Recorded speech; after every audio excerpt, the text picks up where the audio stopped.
बच्चों, कैसे हैं आप लोग। उम्मीद करता हूं बहुत ही शानदार जबरदस्त होगे। आपकी तैयारी काफी अच्छी चल रही होगी और इसी तैयारी को और बेहतर बनाने के लिए मैं दुष्यंत आपके समक्ष उपस्थित हो चुका हूं आपकी क्लास को लेकर। जैसे कि मैंने आपसे वादा किया था कि आपका यूपी ट्रिपल एससी का जो पीईटी का एग्जाम होने वाला है, जब तक आपका एग्जाम होगा मैं पूरा एक साल का करंट अफेयर आपको करा के दूंगा और 100% क्वेश्चन फंसा के दूंगा। तो प्यारे बच्चों, इसी सेशन को आगे बढ़ाते हुए आज जो हमारी क्लास होने वाली है, क्लास नंबर 4 होने वाली है, 4th क्लास आज हम कर रहे हैं और बहुत सुंदर, बहुत ही प्यारे प्यारे क्वेश्चन लेकर उपस्थित हुआ हूं जो कि आपके एग्जाम में बहुत ज्यादा पूछे जाने की संभावनाएं हैं। करंट अफेयर आपका एक यूपी, आप पीईटी के लिए ही नहीं, किसी भी एग्जाम में देख लो, हर जगह आपको देखने के लिए काफी अच्छा खासा देखने को मिलता है आपका करंट अफेयर का। लेकिन जो स्पेशली ये सीरीज मैंने डिजाइन करी है, जिसके लिए चलाया है, ये स्पेशल मैंने यूपी ट्रिपल एससी पैट के लिए चलाया है। आप चाहे किसी भी एग्जाम की तैयारी कर रहे हैं, हर एक एग्जाम में आपको ये हेल्पफुल होगा और आपका स्कोर बढ़ाने में आपकी मदद करेगा। तो आइए करते हैं स्टार्ट आज की क्लास को बिगर किसी देरी के साथ में, कोई ज्यादा बातचीत ना करते हुए क्लास को स्टार्ट करने से पहले बस एक छोटी सी रिक्वेस्ट आपसे करना चाहूंगा। यदि अभी तक आपने वीडियो को शेयर नहीं किया है तो प्लीज पहले ज्यादा से ज्यादा लोगों तक शेयर कर दीजिए, अपने दोस्तों के पास में, जहां तक आपसे हो सकता है, फेसबुक, इंस्टाग्राम, व्हाट्सएप, ट्विटर, जहां तक आपसे किया जा सकता है। प्लीज आप ज्यादा से ज्यादा वीडियो को शेयर करें, लाइक करें और यदि आपको कोई भी डाउट रहता है, मैं हर क्लास के अंदर आपसे ये कहता हूं, यदि कोई भी आपको डाउट रहता है, किसी भी प्रकार का कोई भी डाउट है, आप कमेंट कीजिए। आपको एक संतुष्टिजनक, आपका एक संतुष्टि भरा आपको आंसर देने की मैं कोशिश करूंगा। ठीक है प्यारे बच्चों, और यदि अभी तक आपने चैनल को सब्सक्राइब नहीं किया है तो प्लीज पहले चैनल को सब्सक्राइब जरूर कर लें और पास वाले बेल आइकन को भी प्रेस कर लें, ताकि आने वाली हर एक वीडियो की नोटिफिकेशन आपके पास में आती रहे, आपकी तैयारी एक बहुत अच्छी दिशा में बढ़ती रहे और आप अपना एक नंबर कहीं पे श्योर कर पाए, अपना सिलेक्शन श्योर कर पाए। तो आइए बढ़ाते हैं इस सिलसिले को आगे, करते हैं स्टार्ट आज की क्लास को बहुत अच्छे जोश के साथ में, बहुत ताकत के साथ में। ठीक है, देखते हैं पहला क्वेश्चन। सैटेलाइट फोन से लैस होने वाला भारत का पहला राष्ट्रीय उद्यान बना है। तो बच्चों, ये कौन सा राष्ट्रीय उद्यान बना है आपका? Kaziranga national park. यहां मैं लिख देता हूं, काजीरंगा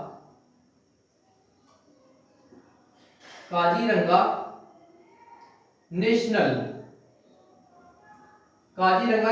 पार्क, ये आपका बना है पहला सैटेलाइट फोन से लैस होने वाला भारत का पहला राष्ट्रीय उद्यान बना है। अब थोड़ी सी इसमें मैं बात कर लेता हूं आपका काजीरंगा राष्ट्रीय उद्यान से, कि प्यारे बच्चों, ये जो काजीरंगा राष्ट्रीय उद्यान है, ये किसके लिए प्रसिद्ध है? आपका एक सींग वाले गैंडे के लिए प्रसिद्ध है। किसके लिए प्रसिद्ध है? एक सींग वाला गेंडा,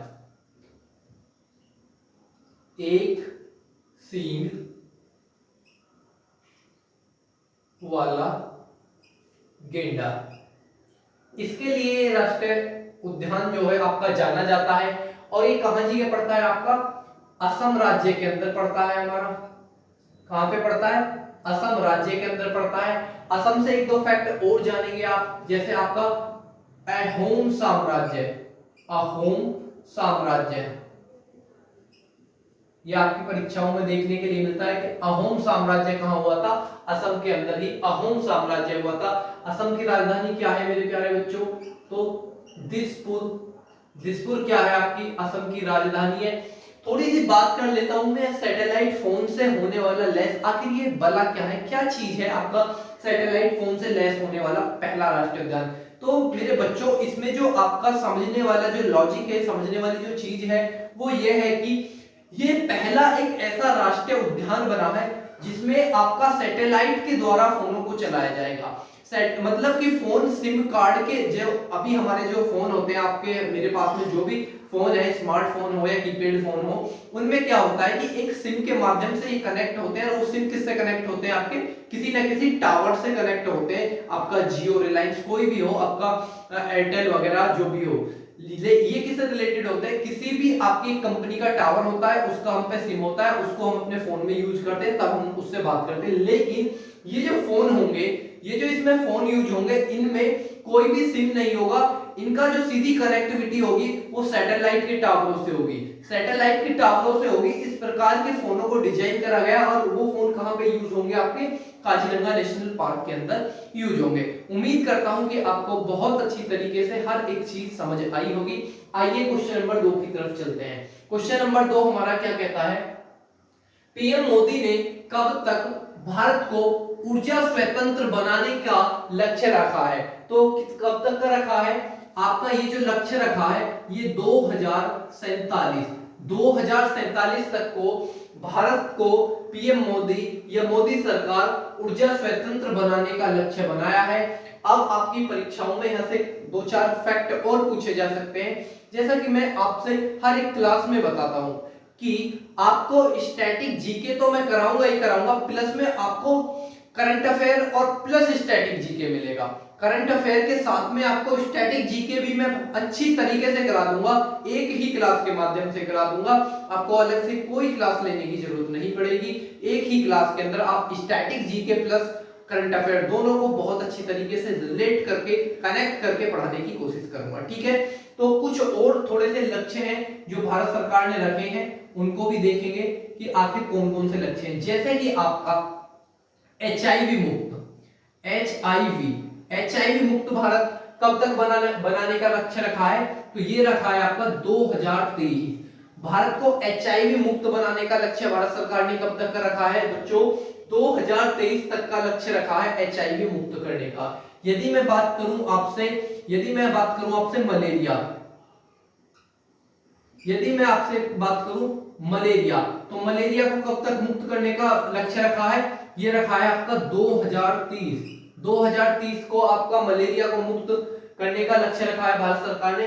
यदि मैं आपसे बात करूं टीबी, क्षय रोग कि टीबी को कब तक मुक्त करने का लक्ष्य रखा है, तो आपका 2025 तक भारत सरकार टीबी मुक्त बनाएगी भारत को, और 2030 तक मलेरिया मुक्त करेगी, और एचआईवी से मुक्त 2023 तक भारत सरकार इसको पे काम कर रही है, और इस लक्ष्य को छूने की कोशिश कर रही है कि 2023 तक हम भारत को एचआईवी मुक्त कर दें, और 2030 तक मलेरिया मुक्त कर दें, और टीबी या क्षय रोग से कब तक मुक्त कर दें, 2025 तक भारत इन चीजों से कहीं ना कहीं आजादी पा सके, ठीक है। अगला क्वेश्चन देखते हैं क्या कहता है, भारत की पहली ड्रोन फॉरेंसिक प्रयोगशाला एवं अनुसंधान केंद्र कहां शुरू किया गया है, तो ये जो आपका शुरू किया गया है, ये किया गया है तिरुवनंतपुरम,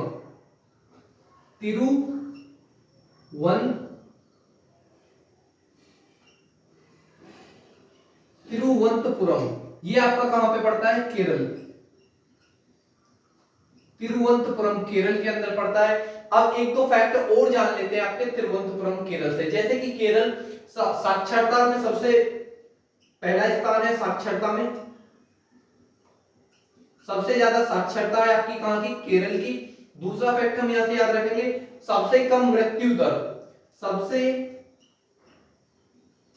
कम शिशु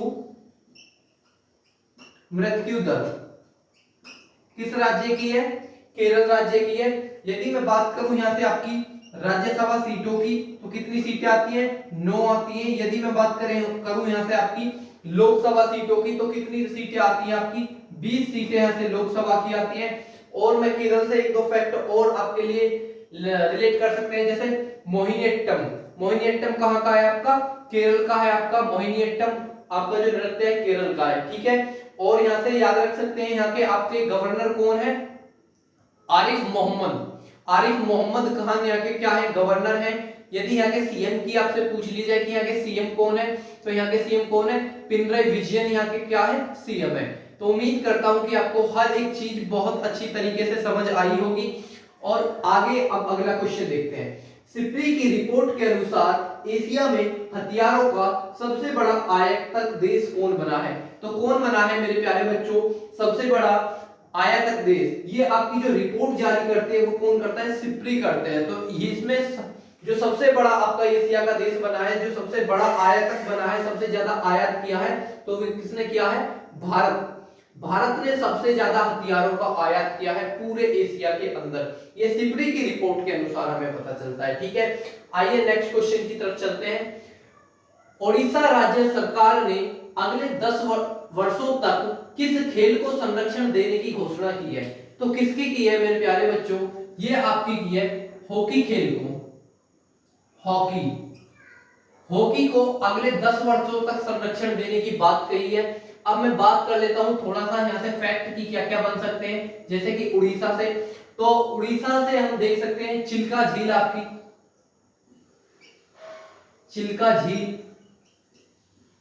कहां पे पड़ती है? आपकी उड़ीसा के अंदर पड़ती है। दूसरा फैक्ट हम देख सकते हैं यहां से, सूर्य का जो कोणार्क मंदिर पड़ता है वो कहां पे पड़ता है? आपका उड़ीसा के अंदर पड़ता है। राजा रानी मंदिर, राजा रानी मंदिर ये आपका कहां पे पड़ता है? उड़ीसा के अंदर पड़ता है। और आपका यहां से एक दो फैक्ट और जानते हैं, जैसे कि आपका राजा रानी मंदिर हो गया, और आपका यहाँ से इसका गठन देख सकते हैं हम। तो गठन हुआ था आपका उड़ीसा का 1936 में इसका गठन हुआ था। और यहाँ से याद रख सकते हैं कलिंग का युद्ध, याद रख सकते हैं 261 बीसी में जो अशोक ने किया था कलिंग का युद्ध।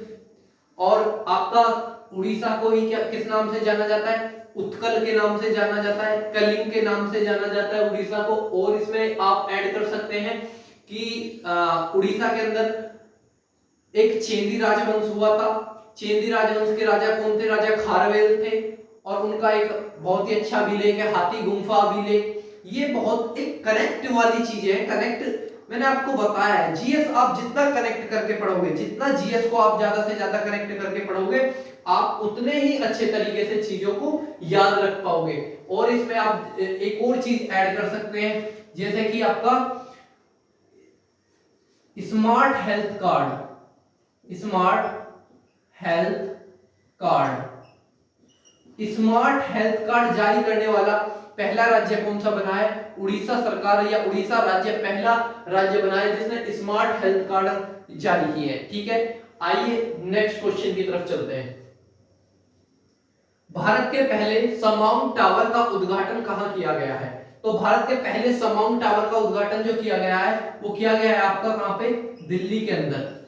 दिल्ली के अंदर ये किया गया है। अब थोड़ी सी बात कर लेते हैं समाउंट टावर से कि आखिर ये समाउंट टावर है क्या, क्या चीजें हैं ये समाउंट टावर। ये बहुत नए नए से शब्द आपको सुनने के लिए मिल रहे हैं कि आखिर समाउंट टावर शब्द होता क्या है। तो मेरे दोस्तों, मेरे भाइयों, मेरे बहनों, ये जो समाउंट टावर है इससे समझेंगे कि जो आपका हमारी राजधानी है उसका जो प्रदूषण है उसमें बहुत ज्यादा बढ़ता जा रहा है। वो किस कारण? हरियाणा, पंजाब, उत्तर प्रदेश में जो पराली जलाई जाती है उसके कारण राजधानी में बहुत ज्यादा प्रदूषण बढ़ता जा रहा है। इसी को देखते हुए सुप्रीम कोर्ट ने सख्त हिदायत दी आपका प्रदूषण विभाग को कि इसका जल्द से जल्द कोई ना, और दिल्ली सरकार को कि इसका जल्द से जल्द कोई ना कोई निवारण किया जाए। तो आपका समाउंट टावर जो होता है वो एयर को प्योरीफाई करता है, हवा को शुद्ध करता है। ठीक है, तो एक तो हो गया पहला समाउंट टावर। यदि मैं आपसे बात करूं कि हवा शुद्ध करने के लिए सबसे ऊंचा टावर कहां पे लगाया गया है समाउंट टावर, तो वो चंडीगढ़ के अंदर लगाया गया है। वो कहां पे लगाया गया है? आपका चंडीगढ़ के अंदर लगाया गया है। लेकिन यदि ये पूछा जाए पहला समाउंट टावर कहां पे लगाया गया था, तो दिल्ली के अंदर लगाया गया था। और आपको ये पता चली गया समाउंट टावर किसके लिए होता है? ये हवा को शुद्ध करने के लिए आपका लगाया जाता है। ठीक है, जो आपका बहुत ज्यादा प्रदूषित हवा होती है उसको शुद्ध करके ये आगे निकालता है। ठीक है, अब बात करते हैं दिल्ली से। तो दिल्ली से भी एक दो फैक्ट हैं, जैसे कि आपका हुमायूं का मकबरा, हुमायूं का मकबरा, हुमायूं का मकबरा कहां स्थित है? आपका दिल्ली के अंदर स्थित है। कुतुब मीनार, लाल किला हर कोई बच्चा जानता है, पर लेकिन यदि ऐसे क्वेश्चन आ जाते हैं आपकी परीक्षा में तो आपको कहीं ना कहीं कंफ्यूजन क्रिएट हो जाता है कि हुमायूं का मकबरा कहां स्थित है। तो हुमायूं का मकबरा कहां स्थित है प्यारे बच्चों? आपका दिल्ली में स्थित है। दिल्ली जो आपकी राजधानी बना था वो 1911 में इसकी घोषणा हुई थी। और कलकत्ता से कहां? दिल्ली ये राजधानी स्थानांतरित की गई थी। और किसके समय में की गई थी? कौन राजा थे आपके? जॉर्ज पंचम। जॉर्ज पंचम, जॉर्ज पंचम के समय में ये आपकी राजधानी स्थानांतरित की गई थी। और यदि मैं बात करूं दिल्ली का पुराना नाम क्या था, तो इंद्रप्रस्थ के नाम से दिल्ली को जाना जाता था, जो इसका पुराना नाम था। और इसमें एक दो फैक्ट आप जोड़ सकते हैं कि दिल्ली किस नदी के किनारे बसा हुआ है, यमुना नदी के किनारे बसा हुआ है। ऐसे आपसे बहुत छोटे छोटे आपके फैक्ट पूछे जाते रहते हैं, ठीक है। आइए अब नेक्स्ट क्वेश्चन की तरफ देखते हैं। आपका देश का पहला अल्कोहल म्यूजियम कहां खोला गया है? तो देश का पहला अल्कोहल म्यूजियम कहां खोला गया है बच्चों? तो ये खोला गया है आपका गोवा के अंदर। गोवा के अंदर पहला अल्कोहल म्यूजियम खोला गया है। बात कर लेते हैं थोड़ी सी गोवा से। जैसे कि आपका मैं यहां से बात करूं कि राज्यसभा की यहां से सीटें कितनी आती हैं, तो एक आती है। लोकसभा की सीट कितनी आती है? 2 आती हैं। यदि मैं बात करूं गोवा की, तो भारत का सबसे छोटा राज्य कौन सा है? गोवा ही है क्षेत्रफल के हिसाब से भारत का। यदि मैं बात करूं आपका गोवा को, तो 1961 में भारत के प्रशासन को ये सौंपा गया था। भारत के प्रशासन को ये सौंपा गया था। पहले ये किसके अधीन था? ये पुर्तगालियों के अधीन था। 1961 में भारत की सेना द्वारा एक ऑपरेशन चलाकर 1961 में इसको भारत के प्रशासन में सौंप दिया गया था, ठीक है। और यहाँ से आपका याद रख सकते हैं, जैसे कि आपका यहाँ के राज्यपाल आपसे पूछे जा सकते हैं, तो राज्यपाल पीएस श्रीधरन है और प्रमोद सावंत कौन है? यहाँ के आपके सीएम है। उम्मीद करता हूं कि आपको हर एक छोटी से छोटी चीज आपको समझा पा रहा हूंगा और आपको बहुत अच्छी तरीके से चीजें समझ भी आ रही होगी, ठीक है। अब आपके नेक्स्ट क्वेश्चन की तरफ बढ़ते हैं। हुनरू ग्लोबल 500 की सबसे मूल्यवान कंपनियों की लिस्ट में सबसे शीर्ष पर कौन आया? तो सबसे शीर्ष पर कौन आया है मेरे प्यारे बच्चों? आपकी यदि मैं बात करूं हुनरू ग्लोबल 500 की रिपोर्ट में, तो आपकी ये कंपनी आई है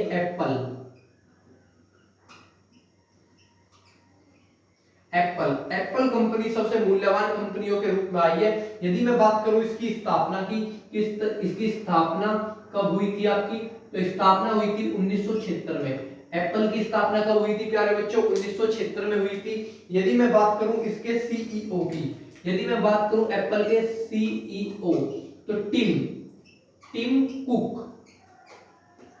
कुक वर्तमान में इसके क्या है? सीएम है। और आपके यदि इसके संस्थापक की बात करूं, तो स्टीव जॉब्स और एक व्यक्ति और थे, स्टीव जॉब्स और टिम कुक, इन्होंने मिलकर इसकी स्थापना करी थी। कितने में? 1976 में। और ये जो हुनरू ग्लोबल 500 की सबसे मूल्यवान में आई है, कौन सी कंपनी आई है आपकी? एप्पल कंपनी आई है। तो उम्मीद करता हूं कि अभी तक के जितने भी मैंने आपके करंट अफेयर के क्वेश्चन थे और इनसे जुड़े हुए जो भी फैक्ट थे, आपको बहुत अच्छी तरीके से समझ में आए होंगे। आइए अब आपके नेक्स्ट क्वेश्चन की तरफ बढ़ते हैं। आइए तो नेक्स्ट क्वेश्चन को देखते हैं। आपके टोक्यो पैरा ओलंपिक 2020 के उद्घाटन समारोह में भारत का ध्वजवाहक किसको बनाया गया था? तो किसको बनाया गया था? आपका टेकचंद को बनाया गया था। टेकचंद को आपका भारतीय para Olympic Tokyo para Olympic 2020 के अंदर भारतीय ध्वजवाहक बनाया गया था। बात करता हूं टोक्यो पैरा ओलंपिक की, तो भारत ने कुल कितने पदक जीते थे? आपके 19 पदक जीते थे, जिसमें आपका 5 स्वर्ण थे, 5 जो थे आपके स्वर्ण थे, 8 आपके कौन से थे? रजत थे, और 6 आपके कांस्य थे। 6 आपके कौन से थे? कांस्य थे। बात करूं यदि इसके संस्करण की कि कौन सा एडिशन था, तो आपका 16वां संस्करण था। 16वां ये संस्करण था। यदि बात करूं आपका कि 19 पदक जीतने के साथ में भारत का स्थान, मतलब तालिका में कौन सा स्थान रहा है आपका? तो भारत आपका पहुंच चुका है कौन से स्थान पर? 24वें स्थान पर आपका भारत तालिका के अंदर रहा था। आपका किसमें? टोक्यो पैरालंपिक 2020 की तालिका के अंदर, ठीक है। नेक्स्ट क्वेश्चन की तरफ देखते हैं। आपका भारत सरकार ने अफगानिस्तान में फंसे भारतीयों को निकालने के लिए कौन सा ऑपरेशन चलाया था? तो कौन सा ऑपरेशन चलाया था मेरे प्यारे बच्चों? देवी शक्ति चलाया था। कौन सा? देवी शक्ति ये ऑपरेशन आपका चलाया था भारत की आर्मी ने। यदि मैं बात करूं अफगानिस्तान से, तो सबसे पहले तो ये समझेंगे कि ये आखिर माजरा क्या था। जो आपके तालिबान थे, तालिबानों ने आपका अफगानिस्तान में बहुत ज्यादा विद्रोह कर दिया था, तो वहां पे जो आपके भारतीय फंसे हुए थे उसके लिए माननीय मोदी जी ने आपका चलाया था, देवी शक्ति एक ऑपरेशन चलाया था जिसके माध्यम से अफगानिस्तान में फंसे हुए व्यक्तियों को वहां से निकालकर लाया गया था। अब बात कर लेता हूं थोड़ी सी एक दो फैक्ट जैसे यहां से बनते हैं। यहाँ की राजधानी आपकी काबुल है, काबुल आपकी राजधानी है अफगानिस्तान की। यदि मैं बात करूं आपसे यहाँ की मुद्रा की, तो अफगानी अफगानी अफगानी रुपया, अफगानी रुपया यहाँ की मुद्रा है। यदि मैं बात करूं अफगानिस्तान की, तो एक दो फैक्ट और जानेंगे। जैसे आपका अफगानिस्तान 2007 में सार्क का 8वां सदस्य बना था। सार्क का 8वां सदस्य बना था अफगानिस्तान, कितने में? सन 2007 के अंदर। ठीक है, नेक्स्ट क्वेश्चन देखेंगे आपका। असम राज्य सरकार ने राजीव गांधी औरंग राष्ट्रीय उद्यान का नाम बदलकर क्या कर दिया गया है? तो इसका कर दिया है आपका औरंग राष्ट्रीय उद्यान, औरंग राष्ट्रीय उद्यान, राष्ट्रीय उद्यान ये कर दिया गया है आपका, इसका नाम राजीव गांधी आगे से हटा दिया गया है। यदि मैं बात करूं आपका असम से, तो असम में आपका बोगीबेली पुल,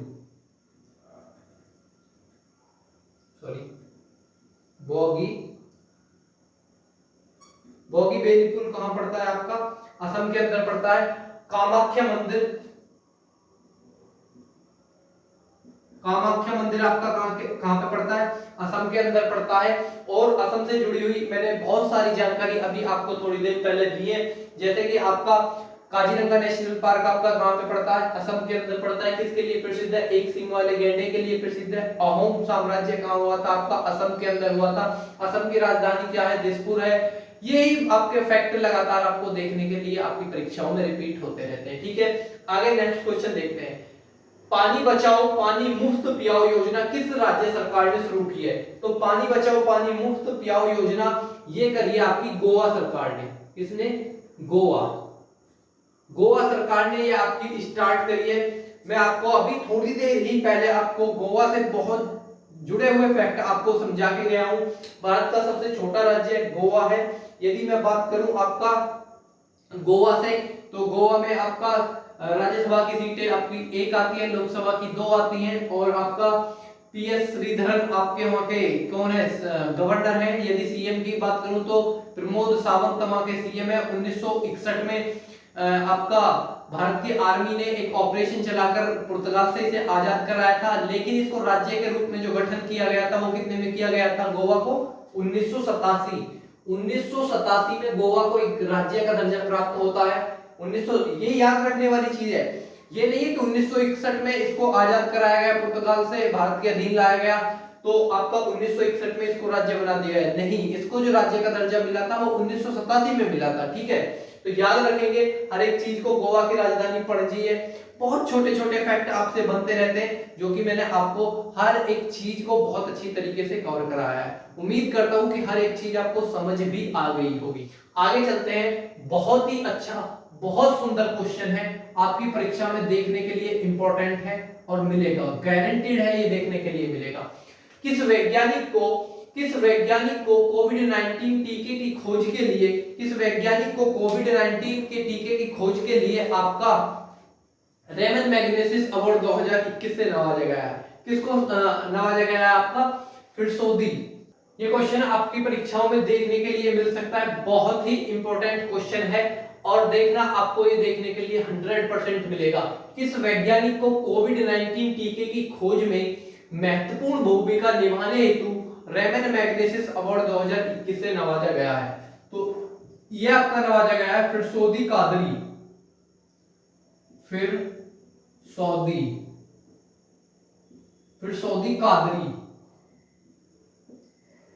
कादरी को इस अवार्ड से सम्मानित किया गया है। बात करूं कि ये किस देश से हैं, तो आपके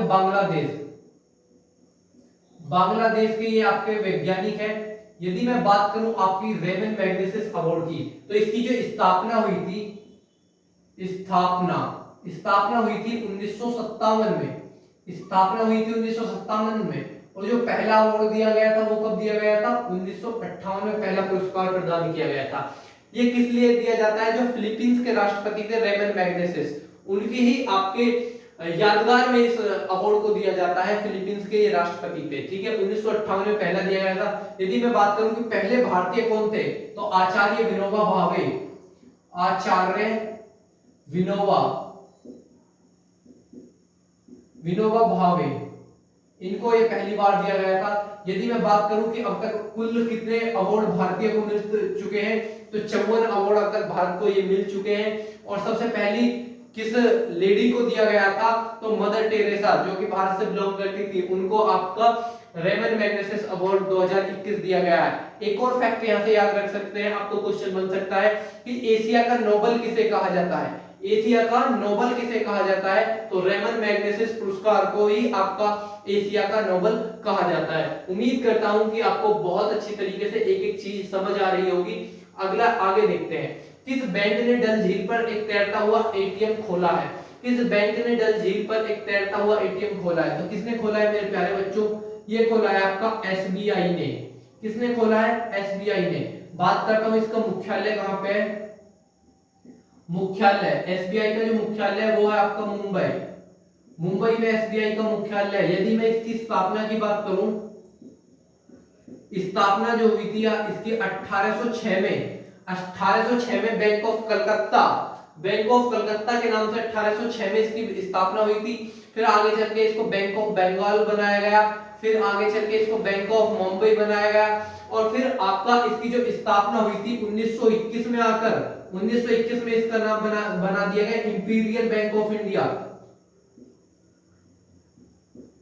इंपीरियल बैंक, इंपीरियल बैंक इसको बनाया गया 1921 में। फिर इसका आगे चल के नाम चेंज हुआ 1944 में, 1944 में इसका क्या बना दिया गया, SBI, state bank of India. Bharat का सबसे बड़ा अगर जो कोई वाणिज्यिक बैंक है तो वो कौन है, आपका एसबीआई, एसबीआई सबसे बड़ा वाणिज्यिक बैंक है। और यदि आपसे पूछा जाए कभी परीक्षा के अंदर कि किस भारतीय बैंक की विदेशों में सबसे ज्यादा शाखाएं किसकी हैं, तो एसबीआई की सबसे ज्यादा विदेशों में भी शाखाएं पाई गई हैं, ठीक है। उम्मीद करता हूं कि एक एक चीज आपको अच्छी तरीके से समझ आ रही होगी। मेरे शब्दों का भी पूरा आपको ध्यान रखना है, जरूरी नहीं कि जो बोर्ड पर लिख रहा हूं वही सब आए, आपको हर एक चीज अपने माइंड को कंसंट्रेट रखना है, हर एक चीज को समझना है बहुत अच्छी तरीके से, पता नहीं क्वेश्चन कहां से बन जाए, ठीक है। उम्मीद करता हूं कि सब चीज आपको बहुत अच्छी तरीके से समझ आ रही होगी। आज की क्लास का आपका लास्ट क्वेश्चन यह है, किस राज्य ने 2030 तक 100% साक्षरता प्राप्त करना का लक्ष्य निर्धारित किया है, तो ये किया है आपका नागालैंड सरकार ने, नागालैंड, नागालैंड सरकार ने 2030 तक 100% साक्षरता प्राप्त करने का लक्ष्य निर्धारित किया है। बात करूं नागालैंड की, तो नागालैंड की राजधानी क्या है, कोहिमा, कोहिमा, कोहिमा आपकी राजधानी है नागालैंड की। यदि मैं आपका बात करूं आपके नागालैंड से, तो हॉर्निबल उत्सव, हॉर्निबल,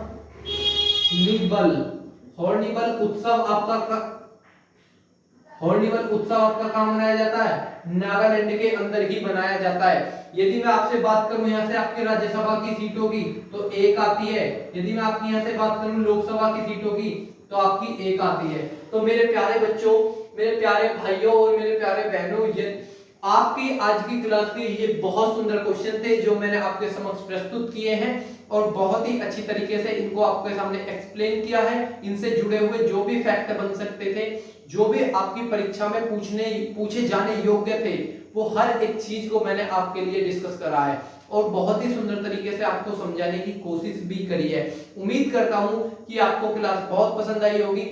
यदि क्लास पसंद आई है तो वीडियो को जरूर लाइक करें, जरूर शेयर करें जहां तक भी आपसे हो सकता है। और आपको यदि कोई भी डाउट रहता है, मैं आपसे बार बार यही चीज कहता हूं, कोई भी कैसा ही भी डाउट रहता है प्लीज आप कमेंट करिए, मैं आपको उसका आंसर जरूर करूंगा। ज्यादा से ज्यादा कमेंट कीजिए, और यदि अभी तक आपने चैनल को सब्सक्राइब नहीं किया है तो प्लीज चैनल को सब्सक्राइब जरूर कर लें।